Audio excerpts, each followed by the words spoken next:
আশা করি আমার স্ক্রিন দেখা যাচ্ছে। না ভাইয়া। আপনি আরেকটা আইডি যেটা আমার আছে রায়হান আহমদ লেখা আছে, শুধু এই আইডিটা একটু বড় করেন, তাহলে দেখা যাবে। বাকিটা কি আমার স্ক্রিন দেখতে পাচ্ছেন না? দেখতে পাচ্ছি ভাই। আচ্ছা, ঠিক আছে, ধন্যবাদ।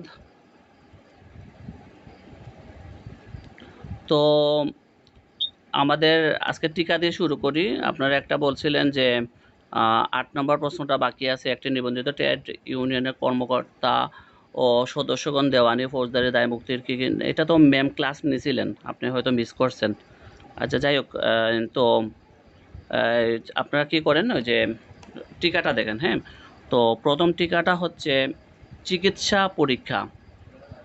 চিকিৎসা পরীক্ষা দেখা যাচ্ছে? আমার স্ক্রিনটা একটু বড় করে দিচ্ছি।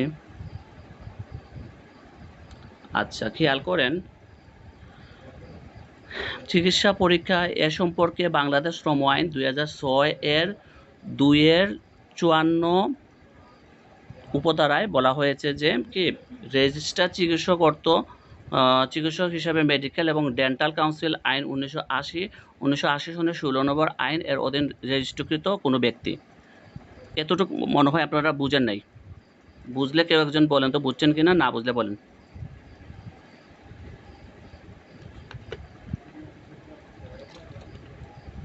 আমার সাথে একটু কথা বলেন, মানে আমি তো মোবাইলে আছি, দেখা যাচ্ছে না যে আপনারা কথা শুনতেছেন কিনা বা এসে।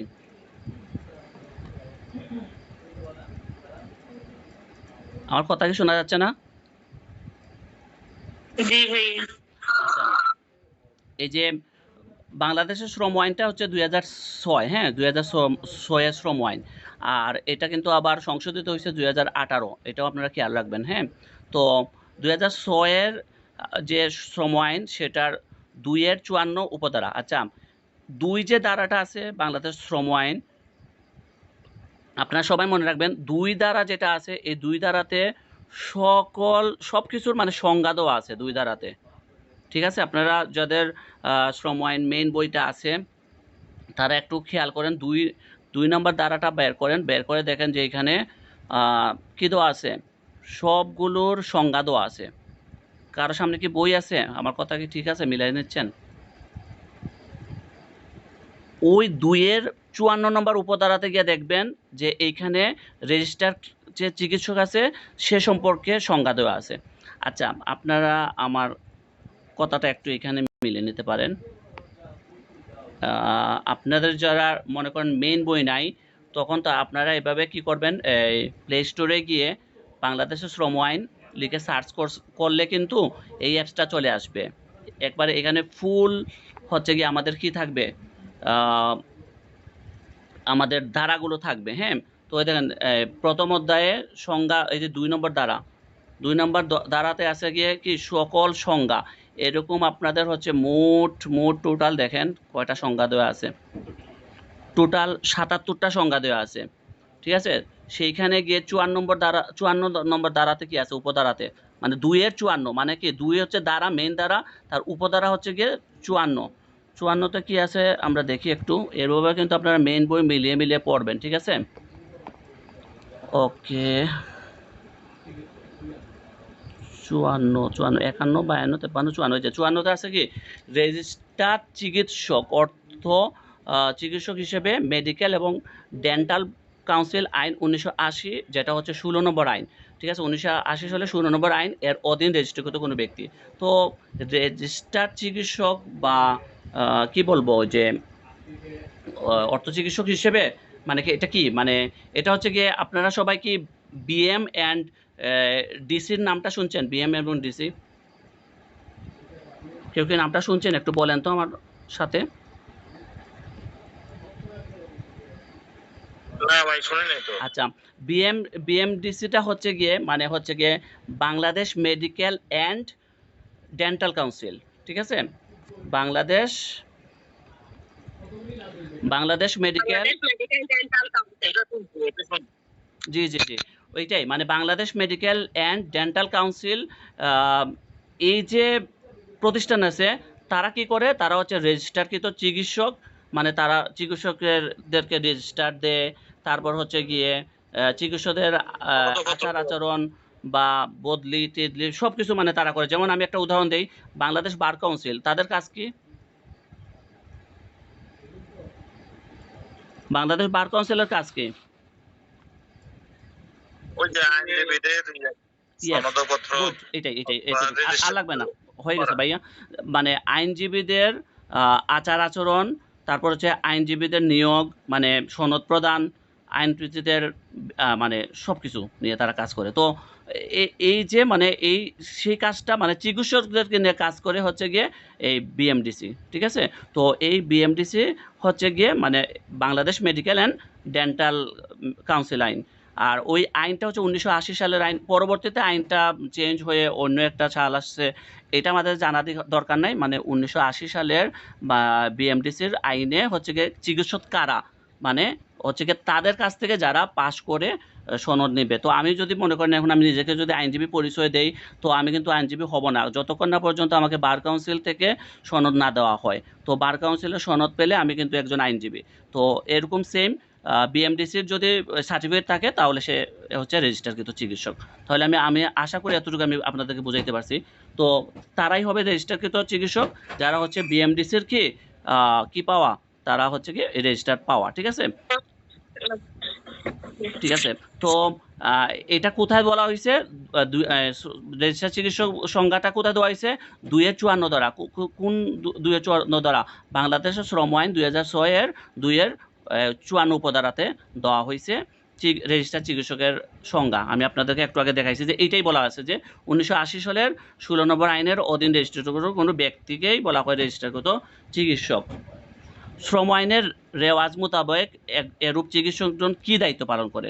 তারা হচ্ছে গিয়ে শ্রম আইনের অধীনে তরুণ বয়স্কদের স্বাস্থ্য পরীক্ষা করা, অপ্রত্যয়ন করা, মানে সার্টিফিকেট প্রদান করেন যে সেই তরুণ বয়স্ক মানুষেরা কি এরা ভালো আছেন কি না অসুস্থ আছেন, সেটা হচ্ছে গিয়ে রেজিস্টারকৃত চিকিৎসা দিয়ে থাকেন। তারপর দ্বিতীয় কাজটা যেটা হচ্ছে শিল্প কারখানায় যে নির্ধারিত বিপজ্জনক কাজে নিযুক্ত শ্রমিক কর্মীদেরকে কি করেন? স্বাস্থ্য পরীক্ষা করে থাকেন। এছাড়া হচ্ছে গিয়ে যে কোনো কারখানা বা বিশেষ শ্রেণীর কারখানায় স্বাস্থ্য সংক্রান্ত নির্দিষ্ট তদারকি করে থাকেন, ঠিক আছে? যদি এমন কোনো যুক্তিসঙ্গত কারণে ধারণা সৃষ্টি হয় যে কারখানার প্রস্তুত প্রক্রিয়া বা অন্য কোনো কার্যের জন্য অসুস্থতা ঘটেছে, মানে একটা কারখানায় কোনো কাজ করা হচ্ছে সেটার জন্য যদি এমন কেমিক্যাল ইউজ করা হচ্ছে কিনা যেটার জন্য শ্রমিকদের স্বাস্থ্য হানি করতেছে, এরকম এটাও কিন্তু তারা তদারকি করার ওনাদের কি আছে, প্রায় ওনাদের অধিকার আছে। আর এছাড়া হচ্ছে গিয়ে কি, অর্থাৎ যদি উৎপাদন পদ্ধতি পরিবর্তন অথবা বিশেষ ধরনের কাঁচামাল ব্যবহার করা অথবা ব্যবহৃত কাঁচামালের পরিবর্তনজনিত কারণে উৎপাদনের সহিত সংশ্লিষ্ট শ্রমিকদের স্বাস্থ্যহানির সম্ভাবনা থাকে। কারখানায় যে সকল কাজে অপ্রাপ্তবয়স্ক ব্যক্তিদের নিয়োগ করা হলে স্বাস্থ্যহানির সম্ভাবনা আছে এবং ওই সকল কাজে নিযুক্ত অপ্রাপ্তবয়স্ক ব্যক্তিদের স্বাস্থ্য পরীক্ষা। মোট কথা হচ্ছে গিয়ে শ্রমিকদের স্বাস্থ্য পরীক্ষা করাটাই হচ্ছে, এটা হচ্ছে চিকিৎসা পরীক্ষা।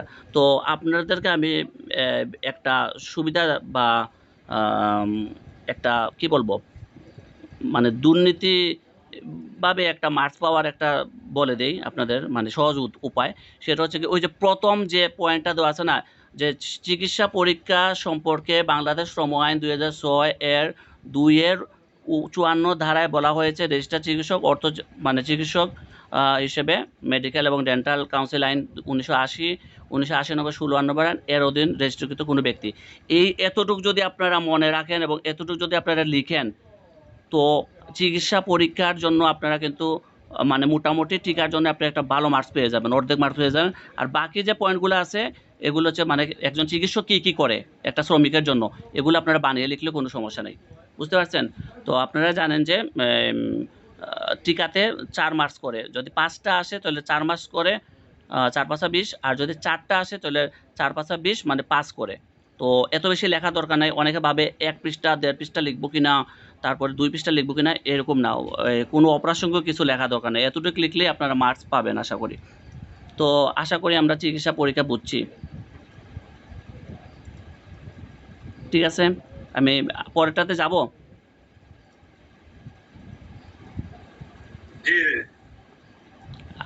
আমি ঠিক আছে, ম্যামের মতো এত ভালো করে পড়াতে পারবো না, কিন্তু আপনারা একটু আমাকে সহযোগিতা করবেন নাকি? হ্যাঁ, হ্যাঁ অবশ্যই এটা নেক্সট করা খুব সুন্দর হইতেছে ভাইয়া। আচ্ছা ওকে, শ্রম আদালত। হ্যাঁ, শ্রম আদালতটা কি? শ্রম আদালত হচ্ছে গিয়ে যেটা ইংরেজি প্রতিশব্দ হচ্ছে লেবার কোর্ট। হ্যাঁ, তো বাংলাদেশ শ্রম আইন 2006 এর হচ্ছে 2-64 উপধারাতে অনুযায়ী শিল্প বিরোধ বা এই বিষয় নিয়ে সৃষ্ট অন্যান্য জটিলতার বিচার কাজ সম্পন্ন করা, রায় প্রদান করার জন্য সরকার কর্তৃক গঠিত আদালতকে শ্রম আদালত বলে। 2-64, আমি 2-তে কি বলছিলাম? শ্রম আইন 2006 এর 2 ধারাতে সবগুলা সংজ্ঞা দেওয়া আছে, মানে মোট 77টা সংজ্ঞা আছে না, এই 77টা দেওয়া আছে। যখন আপনি 77 পর্যন্ত লিখবেন তো এরকম 2 ব্র্যাকেটে আপনাকে 77 লিখতে হবে, মানে 2টা হচ্ছে মেইন ধারা আর ব্র্যাকেটের ভিতরে যেটা আছে এটা উপধারা। বুঝতে পারছেন? তো শ্রম আইনের শ্রম আদালতের সংজ্ঞা কোথায় দেওয়া আছে? 2 ধারার 64 উপধারা। ঠিক আছে আমার কথা? জি। তো মেইন বই কি কারো সামনে আছে? এখানেও আপনারা মিলিয়ে দেখতে পারেন। তো তো ওইখানে কিন্তু আবার শ্রম আদালতের সংজ্ঞা বলা হয়েছে। এখানে জাস্ট বলা হয়েছে এটাই যে শ্রম আদালতটা হচ্ছে সরকার কর্তৃক একটা আদালত। ঠিক আছে? শ্রমিকদের জন্য একটা আদালত বা শ্রমিকদের নিয়ে কাজ করবে। ঠিক আছে? এইটাই। আর তো আপনারা যাদের মনে করেন মেইন বই নাই তাদেরকে কি বলছিলাম? একটা প্লে স্টোরে গিয়ে পিডিএফটা আপনারা একটা অ্যাপস ডাউনলোড দিয়েন, বাংলাদেশের শ্রম আইন 2006 লিখে ডাউনলোড দিয়েন। ঠিক আছে?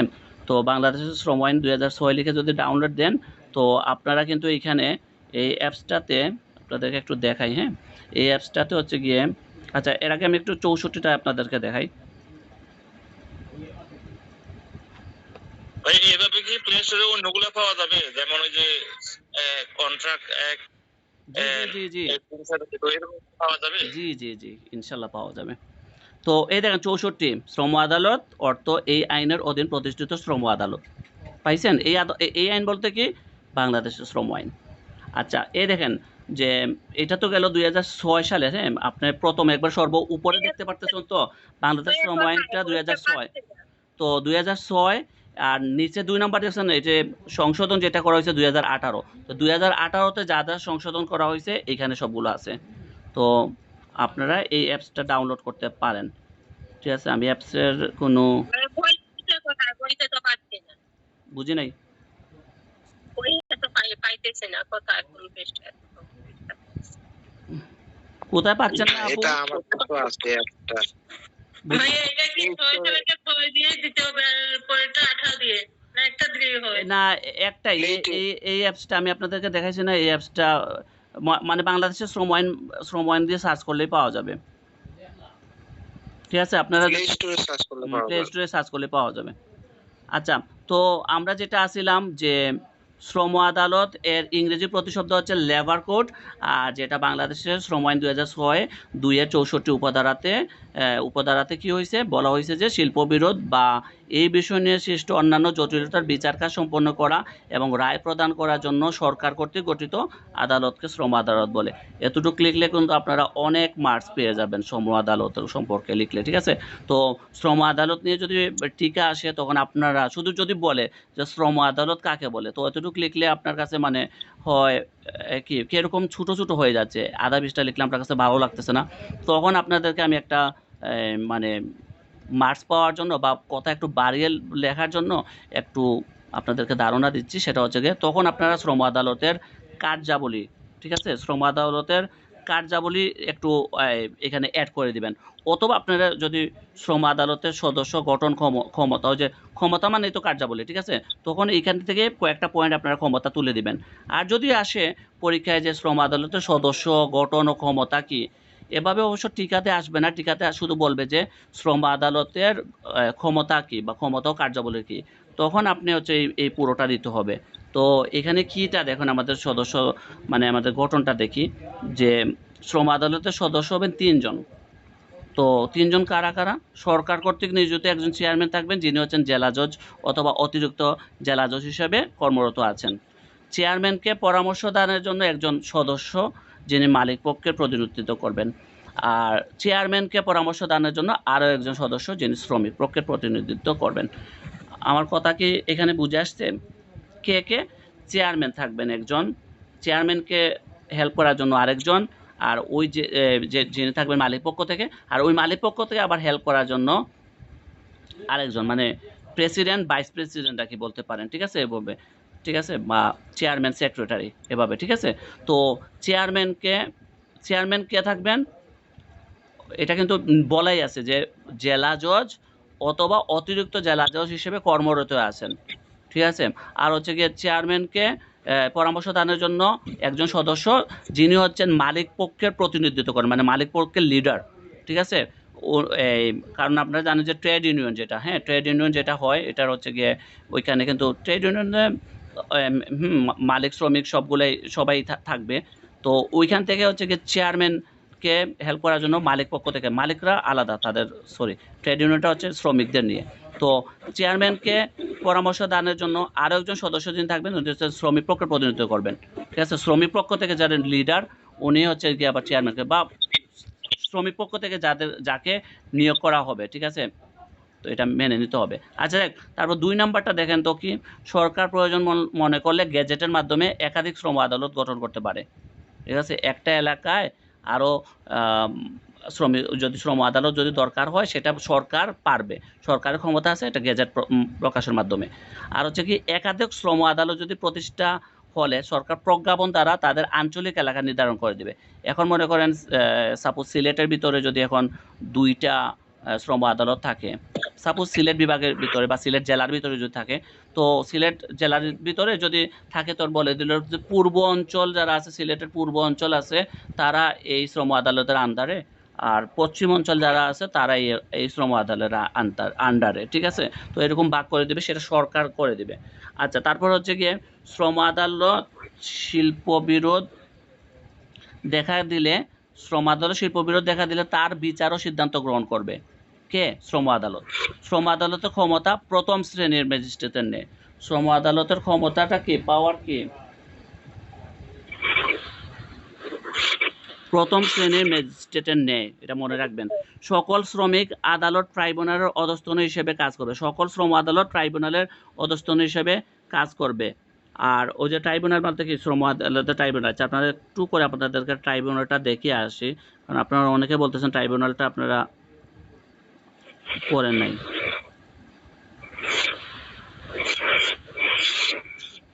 ও সরি, ট্রাইব্যুনাল না, ট্রেড ইউনিয়ন। ট্রাইব্যুনাল আমরা পরে পড়বো, এই যে পরবর্তীতে আছে, দেখতেছেন।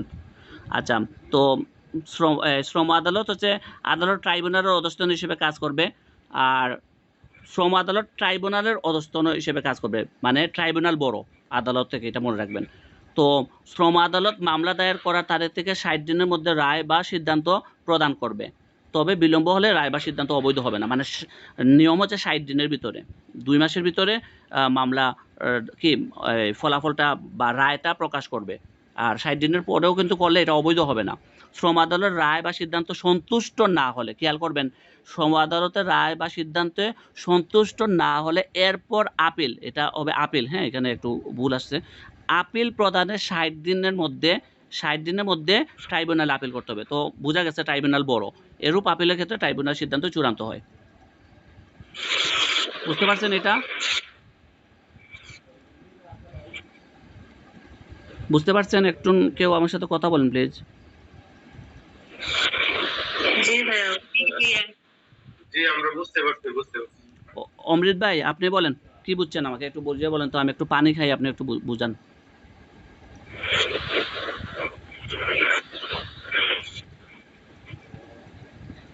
অমৃত ভাই বলেন না, না ফাতেমা আপু বলবেন? হ্যাঁ, আপনার 60 দিনের মধ্যে যদি মানে শ্রম আদালতে মামলা করা হয়, 60 দিনের মধ্যে রায়ের সিদ্ধান্ত প্রদান করবে।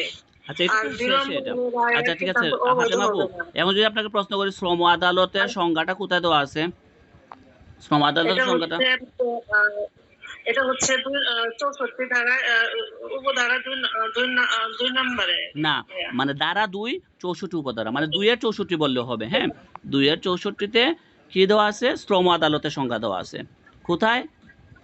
বাংলাদেশ শ্রম আইন 2006 এর শ্রম আইন 2006 হ্যাঁ, বাংলাদেশ শ্রম আইন 2006 এর 2 এর 64 ধারাতে শ্রম আদালতের সংজ্ঞা দেওয়া হয়েছে। শ্রম আদালত ইংলিশে হচ্ছে গিয়ে লেবার কোর্ট। আচ্ছা, এবার শাহিনা আপু, যেহেতু আপনি আনমিউট করছেন, আপনি বলেন তো শ্রম আদালতের যে আমাদের সদস্য হবেন 3 জন, তারা কারা কারা? সরকার কর্তৃক নিযুক্ত একজন চেয়ারম্যান, যিনি তার পদবি থাকে জেলা জজ অথবা অতিরিক্ত জেলা জজ। ওই জি, চেয়ারম্যানকে পরামর্শ দানের জন্য একজন সদস্য থাকবেন, যিনি মালিক পক্ষের প্রতিনিধিত্ব করবেন। চেয়ারম্যানকে পরামর্শ দানের জন্য আরেকজন সদস্য, যিনি শ্রমিক পক্ষের প্রতিনিধিত্ব করবেন। এই 3 জন নিয়ে শ্রম আদালত গঠিত হবে। Very good. ওকে, তারপরে হচ্ছে গিয়ে কার্যাবলীগুলো আমরা দেখলাম সবাই, হ্যাঁ। তো এখানে ইম্পর্টেন্ট হচ্ছে গিয়ে যেটা, যে শ্রম আদালত যে রায় দিবে সেটা হচ্ছে গিয়ে, মানে রায়টা দিতে হবে তাকে 60 দিনের ভিতরে, 60 দিনের ভিতরে মানে রায় দিতে হবে। আচ্ছা, আরেকটা কথা এখানে বলে দিই, এখানে একটা অ্যাড হয়েছে না কথাটা, যেটা হচ্ছে গিয়ে আপনার উপরে মনে করেন আপনি একজন শ্রমিক, আপনার উপরে কোনো একটা আম, কি মানে আপনার উপর অন্যায় একটা অবিচার করা হইলো, তো এইটার আপনি কতদিনের ভিতরে মামলা করতে পারবেন? শ্রম আদালতে অবশ্যই মামলা করতে হবে। কত দিনের ভিতরে মামলা করতে হবে? মনে করেন শাহিনা ম্যাম, আপনি হচ্ছেন গিয়ে একজন টিচার, হ্যাঁ, তো আপনি তো অবশ্যই টিচার, আমি এসে আপনাকে বরখাস্ত করে দিলাম, ঠিক আছে?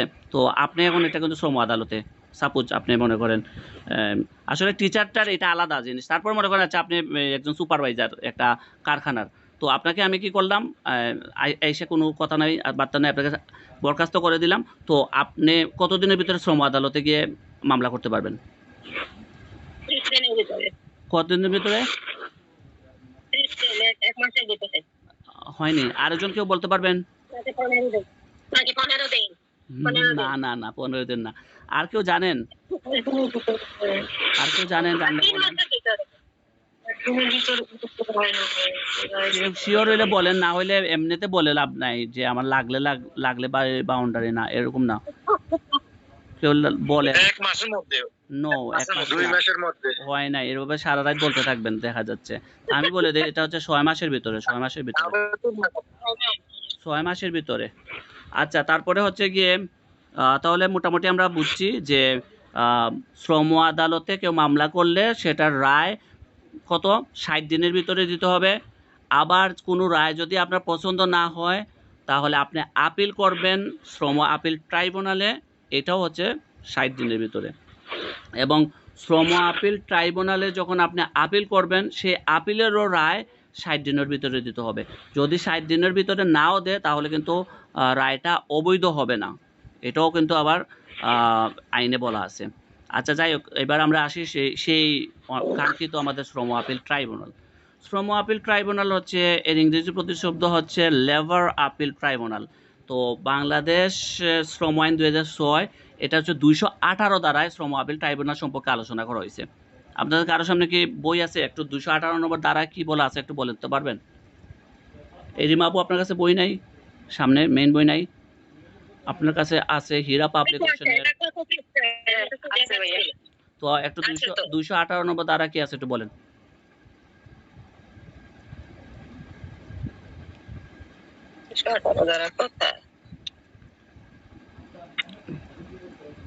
কাজী রিমা আপু বলেন, আপনি এত সময় লাগে? 218 ধারা কাজী আপুর একটু অ্যাডভাইস করে দিচ্ছি বিজ্ঞাপন, যে কাজী রিমা আপুর কাছে আছে হীরা পাবলিকেশনের বাংলাদেশ শ্রম আইনের, যিনি রেজুলেশন স্টাডির থেকেই মাধ্যমে কিনছিলেন বইটা। আচ্ছা, ঠিক আছে, বলেন রিমা আপু। এটা তো আছে শ্রম আপিল ট্রাইব্যুনাল। এটা বলেন তারপরে নাকি? আছে, মানে 218 নম্বর ঠিক আছে তো, মানে এখানে কি বলা আছে? জি এইটাই আছে। যে শ্রম আপিল আরে আছে। ট্রাইব্যুনাল সম্পর্কে বলা হয়েছে, এটাই তো নাকি? আচ্ছা, জি। এই রিমা আপুর সাথে একটু আমরাও একটু মিলিয়ে নিই।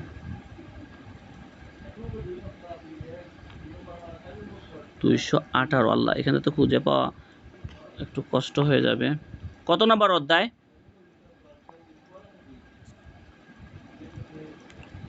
আপু, কত নম্বর অধ্যায়? অধ্যায়। হ্যাঁ,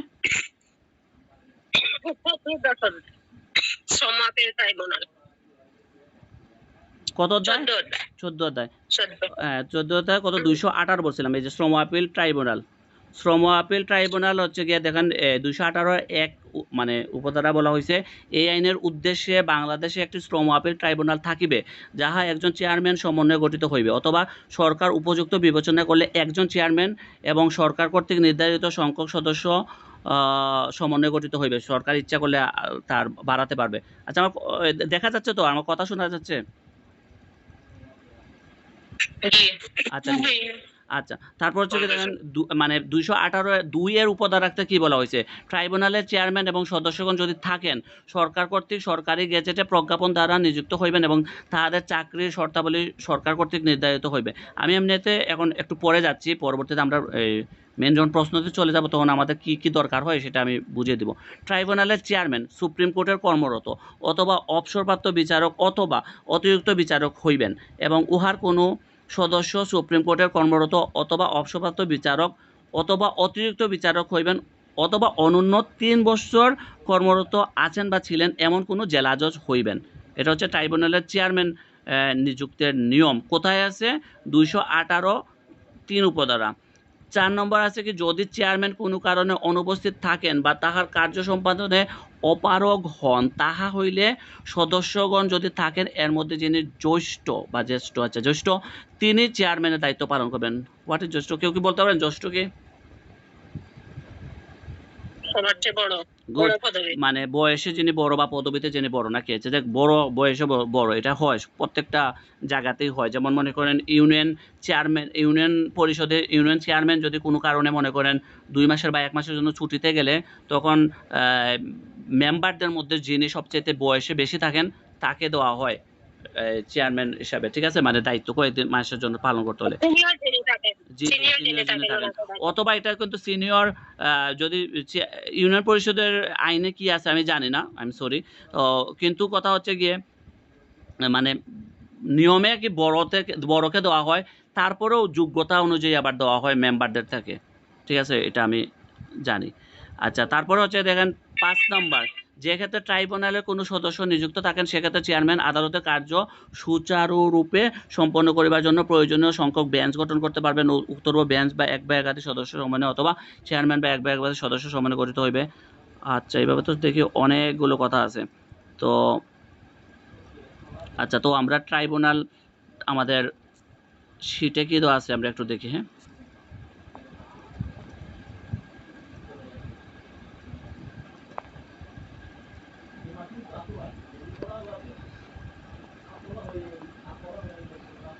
আপনাদেরকে শুধু ওই যে আমি মেইন বইটা পড়ার প্রয়োজনীয়তা বোঝানোর জন্য আপনাদেরকে আজকে আমি এরকম করে বের করে দেখাইছি, বুঝছেন?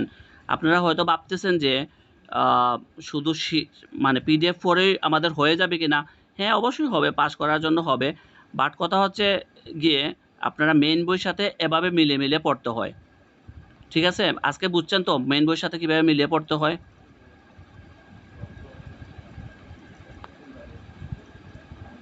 মেইন বইয়ের কি প্রয়োজনীয়তা আছে কিনা নাই?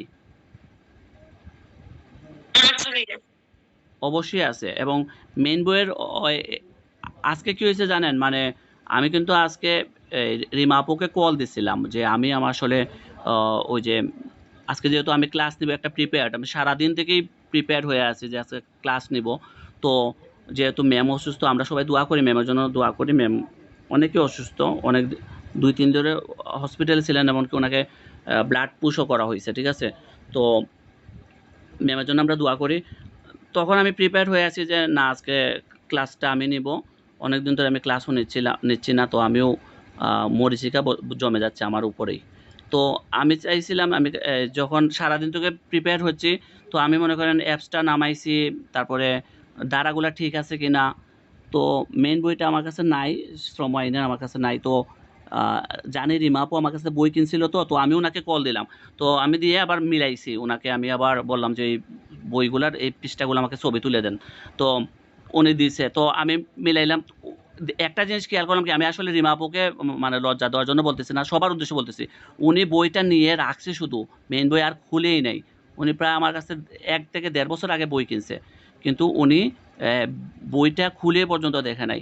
শিট নেই, আমার শিটগুলো পড়তেছেন উনি খুবই ভালো, ওইগুলো প্রিন্ট আউটও করেন, ভালো করে পড়তেছেন। কিন্তু কথা হচ্ছে আমরা মানে মেইন বই খুলতেছি না। এভাবে একে মানে আমরা মেন বইয়ের গুরুত্বগুলো বুঝতেছি না, ঠিক আছে? তো সবাই প্লিজ একটু মেন বইগুলো মিলিয়ে পড়বেন, যে সবগুলো যে শীটের মধ্যে সঠিক লেখা থাকবে তা না কিন্তু। যেমন আমি এখন আপনাদেরকে দেখাইলাম যে শ্রম আপিল ট্রাইব্যুনালের যে কথাটা কোথায় আছে, 218 ধারায় আছে। তখন আমি 218 দ্বারা আপনাদেরকে খুলে দেখাইছি, তখন আপনারা কিন্তু বিশ্বাস করলেন যে না এটা ঠিক আছে, তখন পড়ার আগ্রহটা আরও বাড়ছে। তো এবার গঠনটা দেখেন, শ্রম আপিল ট্রাইব্যুনালের একজন চেয়ারম্যান থাকবেন, আমরা ওই যে একটু আগে পড়ে আসছিলাম, তো থাকবেন, অথবা সরকার প্রয়োজন মনে করলে একজন চেয়ারম্যান ও নির্ধারিত সংখ্যক সদস্য সমন্বয়ে আপিল ট্রাইব্যুনাল গঠন করবে, তাদের চাকরির শর্তাবলী সরকার গেজেট প্রজ্ঞাপন দ্বারা নির্ধারণ করবে। তো আপনার কাছে যদি মেইন বই থাকে, তো গঠনটা কিন্তু এই যে 218 এর কত উপধারায় আছে এটাও কিন্তু আপনারা পাশে দ্বারা লিখতে পারেন, ঠিক আছে? তো লিখলে কিন্তু আপনারা জানেন যে আমাদের তৌহিদ স্যার বলছে যে দ্বারা উল্লেখ করে করে লিখলে কিন্তু মার্কস কিন্তু ভালো পাওয়া যায়। তো চেয়ারম্যান ও সদস্যদের যোগ্যতা কি থাকবে? ট্রাইব্যুনালের চেয়ারম্যানের সুপ্রিম কোর্টে কর্মরত বিচারক বা অবসরপ্রাপ্ত বিচারক বা অতিরিক্ত বিচারক হবেন, বা অবসরপ্রাপ্ত বিচারক না। এখানে ওই যে অনেকগুলো মনে হয় টাইপিং মিস হচ্ছে, এটা আপনারা ঠিক করে নেবেন ওই যে মেন বই দেখে। তো ট্রাইব্যুনালের সদস্যগণ সুপ্রিম কোর্টে কর্মরত বিচারক, অতিরিক্ত বিচারক হবেন, অথবা 3 বছর কর্মরত আছেন বা ছিলেন এমন জেলা জজ হবেন। আচ্ছা, তো চেয়ারম্যানের কাজটা কি, কার্যাবলীটা দেখেন। যে চেয়ারম্যান যদি কোনো কারণে, চেয়ারম্যান না মানে কি শ্রম আপিল ট্রাইব্যুনালের কার্যাবলীটা কি, তো চেয়ারম্যান যদি কোনো কারণে অনুপস্থিত থাকেন, তাহলে সদস্য থাকলে সদস্যদের মধ্যে যিনি জ্যেষ্ঠ তিনি দায়িত্ব পালন করবেন। সেক্ষেত্রে যে ক্ষেত্রে ট্রাইব্যুনালের সদস্য থাকে, সেক্ষেত্রে চেয়ারম্যানের আদালতের কাজ ভালোভাবে সম্পন্ন করার জন্য প্রয়োজনীয়। আচ্ছা, সংখ্যক বেঞ্চ গঠন করতে পারবেন। কোনো আপিল শুনানির নিষ্পত্তি পূর্ণ আদালতও হতে পারবে, আবার কোনো বেঞ্চও হতে পারে। আচ্ছা, কোনো বিষয়ে বেঞ্চের সদস্যদের মত পার্থক্য দেখা দিলে সংখ্যাগরিষ্ঠের অভিমত অনুযায়ী নিষ্পত্তি হবে। মত পার্থক্যের সংখ্যাগরিষ্ঠ না থাকলে যদি সমান হয়, তা চেয়ারম্যানের নিকট প্রেরণ করা হবে এবং তার সিদ্ধান্ত চূড়ান্ত হবে। আপিল দায়ের করার 60 দিনের মধ্যে রায় প্রদান করতে হবে, তবে উক্ত সময়ের মধ্যে রায় প্রদান করা না হলে শুধু বিলম্বর কারণে রায় অবৈধ হবে না। ট্রাইব্যুনাল কোনো পক্ষকে হাইকোর্টের ন্যায়, শ্রম আদালত বা ট্রাইব্যুনালের অবমাননার জন্য শাস্তি দিতে পারবে। ট্রাইব্যুনাল স্বপ্রণোদিত হয়ে কোনো পক্ষের আবেদনের প্রেক্ষিতে কোনো মামলা এক শ্রম আদালত থেকে অন্য শ্রম আদালতে স্থানান্তর করতে পারবে। সকল শ্রম আদালত ট্রাইব্যুনালের তত্ত্বাবধান ও নিয়ন্ত্রণে থাকবে। আচ্ছা, এখানে অনেক কঠিন কঠিন পড়া হয়ে গেছে, আপনারা একটু মনোযোগ দিয়ে পড়লে আপনারা নিজেরা বুঝবেন। হ্যাঁ, তো আমি এখন আরেকটাতে একটু আসি টিকাতে, সেটা হচ্ছে গিয়ে কারখানা ও মৌসুমি কারখানা। কারখানাটা কি, ইংলিশে যাকে ফ্যাক্টরি বলে।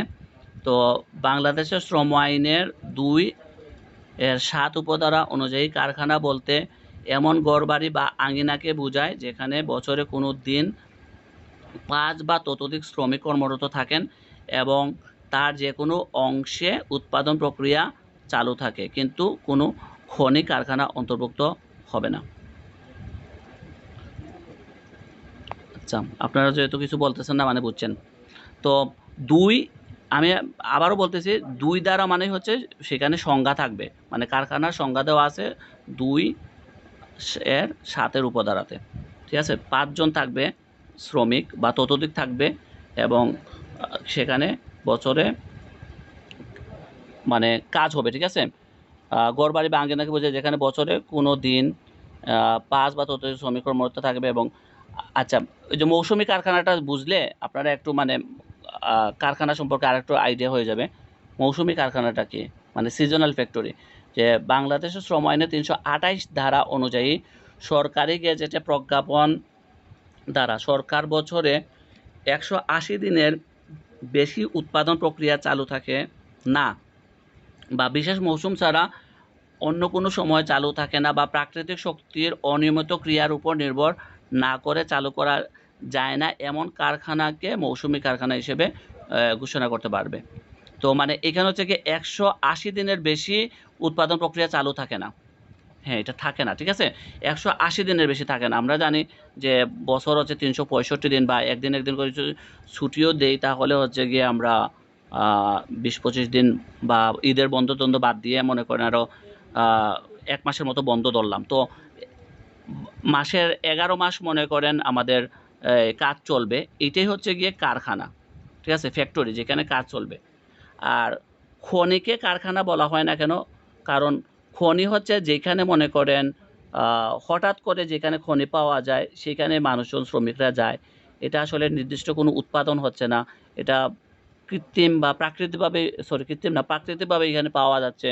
তো এটা কারখানা না। কারখানা হচ্ছে গিয়ে আমরা তৈরি করব কোনো কিছু, ঠিক আছে? নতুন করে কিছু তৈরি করব। তো এটার ডিটেইলস আপনারা আরেকটু জানবেন। তো বরখাস্ত নিয়মগুলো এগুলো পারবেন আপনারা। ডিসচার্জ কর্মচ্যুতিটা কি? ডিসচার্জ কর্মচ্যুতি হচ্ছে গিয়ে মানে আপনি হচ্ছে গিয়ে কোনো কারণে অ্যাক্সিডেন্ট করলেন বা কোনো শ্রমিক মানসিকভাবে অক্ষমতা বা সে পাগল হয়ে গেছে বা উন্মাদ হয়ে গেছে, তখন হচ্ছে গিয়ে মালিকপক্ষ তাকে চাকরি থেকে কি বরখাস্ত করে দেয় বা চাকরি থেকে অবসান ঘটায়, তখন তাকে ডিসচার্জ কর্মচ্যুতি বলে। আচ্ছা, তো ডিসচার্জ কর্মচ্যুতি করলে তাকে একটা ক্ষতিপূরণ দিতে হয়। এটা আপনারা একটু পড়বেন। আমি একটু তাড়াহুড়ো করে এটা শেষ করে দিচ্ছি, কারণ হচ্ছে গিয়ে এগুলো আপনারা শিট নিছেন, হ্যাঁ? যারা শিট নিছেন তারা অবশ্যই শিটে এগুলো পড়লে আপনারা পারবেন। ধীরে চলো বা ডিমে তালে এটা একটু বুঝাই যে মনে করেন আপনার হচ্ছে গিয়ে এই একটা নির্দিষ্ট কারখানায় আপনাকে মনে করেন আজকে দিনের মধ্যে আমাকে মনে করেন কলম ফ্যাক্টরি, হ্যাঁ? আমাকে আজকে 1000 কলম বানাতে হবে বা 10,000 কলম বানাতে হবে। তো আপনি কি করতেছেন? ডিলের মতো কাজ করতেছেন। আজকে সারাদিন শেষ করে ফেলছেন। আপনি 500 বা যদি 10,000 চায় তো 2,000 করে আপনি আজকের দিন শেষ করে ফেলছেন। তো এইটা হচ্ছে গিয়ে মানে কি কোনো কিছু সমস্যা নাই, কোনো যন্ত্রপাতির সমস্যা নাই। উৎপাদনের সব রকমের কাঁচামালও আছে। তারপরে আপনি ঢিলে ঢালার মতো কাজ করতেছেন। এটা হচ্ছে ধীরে চলা বা ডিমে তালে চলা। ঠিক আছে? আর এখানে বাকিগুলো এত বেশি ইম্পোর্টেন্ট না। ঠিক আছে? তো আপনারা এগুলো একটু পড়ে নিবেন। আর হচ্ছে গিয়ে আমি আরেকটা জিনিস যেটা আপনাদেরকে বলতে চাচ্ছি, আমি 2024 যেটা 23-24 এর জন্য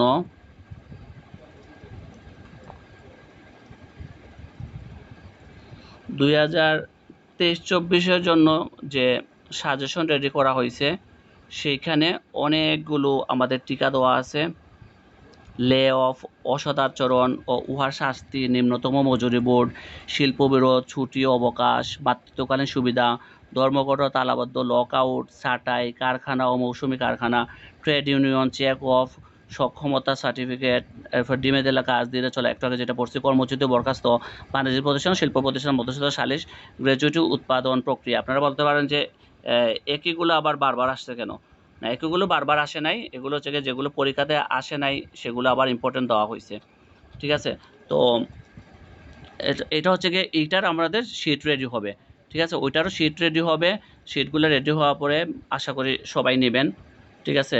আর হচ্ছে গিয়ে আপনারা যারা আগের যে শিটটা আছে, যেটা জয়া ম্যাডামের একটু আগে আমরা যেটা পড়াইলাম, এই শিটটাও আপনারা সবাই কালেকশন করে নেবেন। ঠিক আছে? যারা পান নাই তারা আমাকে একটু নক দিয়েন হোয়াটসঅ্যাপে ইনবক্সে। ঠিক আছে? তো আপনাদের কোনো কিছু জানার আছে কি না? বা কিছু বলার থাকলে একটু বলেন। আজকে কি মোটামুটি হেল্পফুল হয়েছে আপনাদের ক্লাসটা? আমি জাস্ট আসলে পড়ানোর জন্য আসিনি, আপনাদেরকে সহযোগিতা করতে আসছি এবং আপনাদের সময়টা যাতে নষ্ট না হয়।